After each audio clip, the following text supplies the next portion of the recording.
By the spring of 1945, Europe had fallen into a silence that carried more weight than the thunder of artillery that preceded it. The collapse of the German front did not bring clarity or relief, but a vast moral vacuum filled with ruins, displaced populations, and millions of men whose identities had been forged entirely by war. Cities stood gutted and skeletal, rail lines twisted into useless steel, and entire regions moved under Allied occupation with the numb obedience of exhaustion. Within this shattered landscape, defeated German officers were gathered into temporary detention centers, former schools, monasteries, and administrative buildings, repurposed to hold men who only weeks earlier had exercised absolute authority over armies. Their uniforms were still worn with discipline, their habits unchanged, but the ideological scaffolding that once justified their command had collapsed completely. For the victors, the war had not truly ended with surrender documents and broken formations.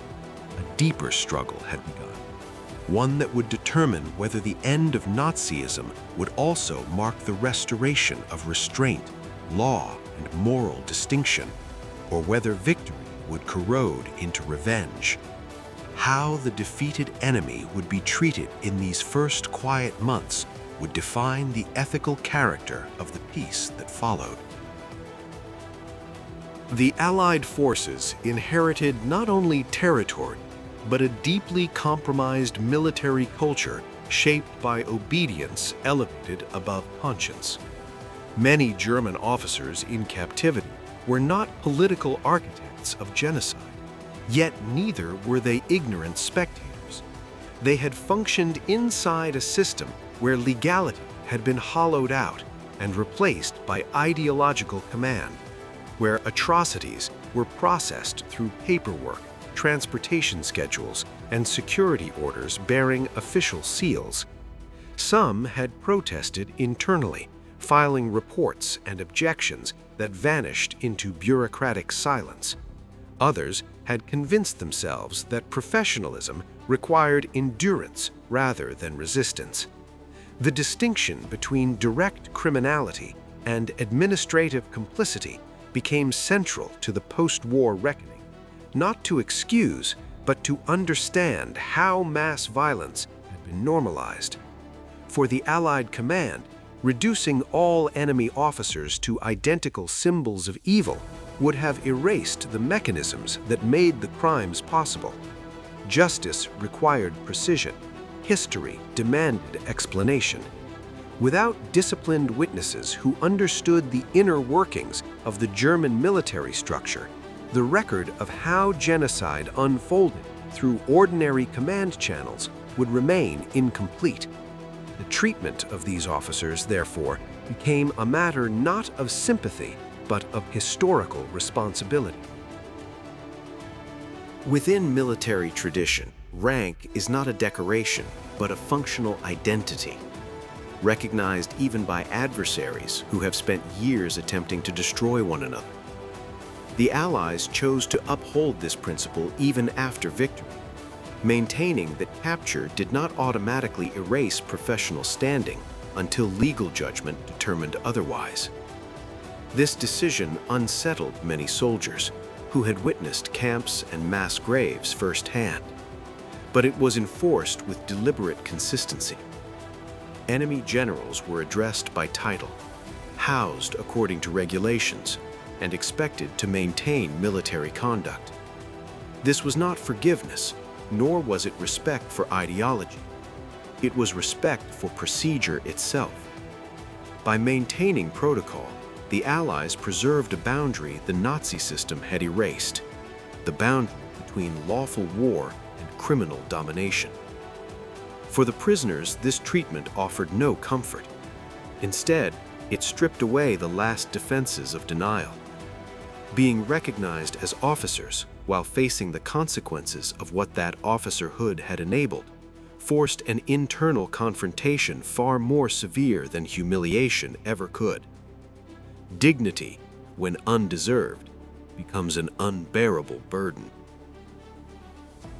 Inside the Allied detention facilities, life quickly settled into a rhythm that felt almost unnatural after years of chaos. The buildings themselves bore the scars of war: cracked walls, improvised wiring, windows patched with salvaged glass. Yet within them, order was deliberately imposed. Wake-up calls were consistent, meals were served at fixed hours, roll calls were conducted with formality rather than hostility. Guards maintained distance, neither friendly nor abusive, enforcing rules with calm efficiency. Interrogations followed the same pattern. There were no shouted accusations, no threats, no physical coercion. Instead, prisoners were presented with documents, maps, dates, and signatures, asked to confirm details repeatedly until memory and record aligned. This procedural calm was not accidental. It was designed to strip away emotional refuge and force confrontation with facts. For many prisoners, this was profoundly disorienting. They had served a regime that ruled through fear, spectacle, and constant escalation. Now they faced an enemy that exercised power through restraint. The contrast was impossible to ignore. The absence of cruelty removed the ability to claim victimhood. Without brutality to resist, prisoners were left alone with responsibility. The silence of these facilities became heavier than any battlefield noise, filled with the slow realization that professionalism without moral judgment had led them. The discipline they once prided themselves on now served as an indictment rather than a shield. As questioning continued, the structure of the German war effort revealed itself not as chaos, but as an organized system in which violence flowed through administrative channels with frightening efficiency. Investigators traced orders from headquarters to field commands, from transportation offices to security units, revealing how mass killings were enabled through ordinary logistics. Rail schedules aligned with deportations. Fuel allocations supported operations labeled as security measures. Authorization stamps appeared on documents that preceded executions by days or hours. Many prisoners struggled to reconcile the familiarity of these processes with the devastation they produced. They had signed papers, approved movements, and maintained supply lines without witnessing the final outcome, telling themselves that responsibility ended where direct involvement ceased. The records dismantled that belief. The testimony collected during this phase was devastating precisely because it was unemotional. Each detail added weight, not drama. Each confirmation tightened the chain of accountability. The absence of theatrical condemnation made denial impossible. The system itself stood exposed, revealing how atrocity did not require universal fanaticism, only enough individuals willing to continue functioning when refusal was required. This methodical exposure ensured that history would not remember the crimes as accidents or excesses, but as deliberate outcomes of organized decisions. For Allied leadership, maintaining this approach required discipline equal to that demanded on the battlefield. Soldiers guarding detention centers had often seen the camps firsthand. Many carried personal losses, memories of comrades killed, and images that would never leave them. Enforcing restraint under these conditions was not easy, but it was considered essential. Commanders understood that cruelty after victory would undermine everything the war had been fought to defend. Proper treatment of prisoners reinforced discipline among Allied troops and prevented moral erosion at the moment of triumph. It also sent a clear message to the wider world that the rule of law did not end with surrender. This insistence on procedure created a visible boundary between lawful authority and ideological terror. The defeated enemy was not spared accountability, but they were not stripped of humanity. This balance preserved the credibility of the trials to come and established a standard that future conflicts would reference. In refusing to dehumanize the defeated, the Allies demonstrated that power could be exercised without abandoning principle. This choice shaped not only the immediate post-war period, but the ethical framework of international conduct for decades to follow. As preparations for war crimes trials intensified, public pressure mounted rapidly. Images of destruction circulated widely, and the demand for punishment grew louder with each revelation. Many questioned why some officers were interrogated rather than immediately condemned, why distinctions were drawn between roles that all seemed tainted. Yet the judicial process advanced deliberately, resisting emotional acceleration. Evidence was reviewed repeatedly. Witnesses were cross-checked against documents. Responsibility was assigned with precision rather than haste. Some men were charged and sentenced. Others were retained as witnesses, their testimony essential to exposing the broader structure of crimes. These distinctions were controversial, but they preserved the integrity of the historical record. They ensured that guilt was not diluted through indiscriminate condemnation.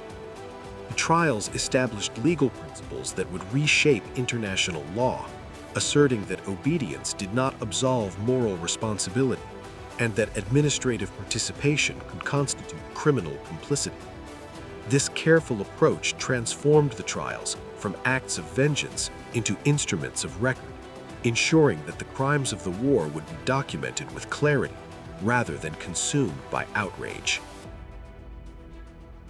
For the prisoners, the passage of time brought no relief. To be treated with procedural correctness while confronting overwhelming evidence fractured the narratives they had relied upon to survive the war. Many had believed that service itself was a form of honor, that discipline insulated them from moral collapse. That belief eroded slowly as testimony accumulated.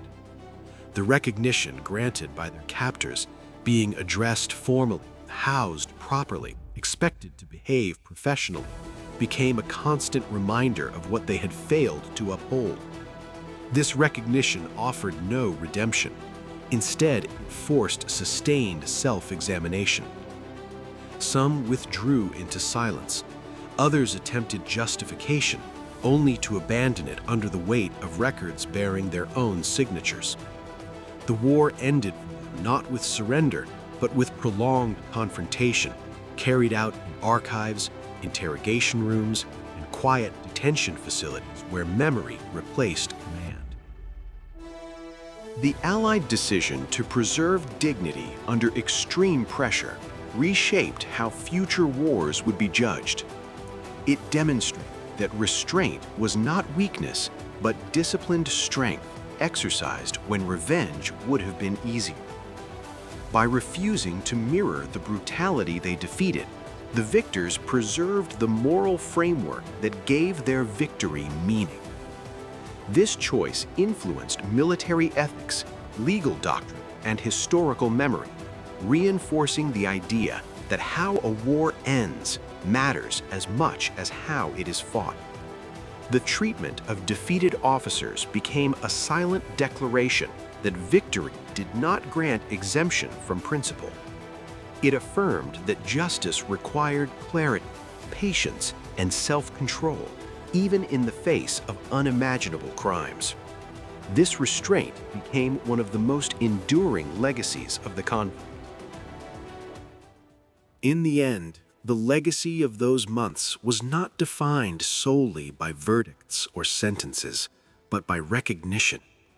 Recognition of failure, recognition of responsibility, recognition that honor is not conferred by rank, obedience, or survival, but by the willingness to resist when obedience becomes criminal. The war tested nations and armies, but its final test arrived after the guns fell silent. By choosing restraint over vengeance, The victors ensured that the end of the war marked not only the defeat of a regime, but the survival of principle itself. In doing so, they left behind a lesson written not in triumph, but in discipline. That humanity, once surrendered, is painfully difficult to reclaim, and that sometimes the harshest judgment is being reminded of what one should have been.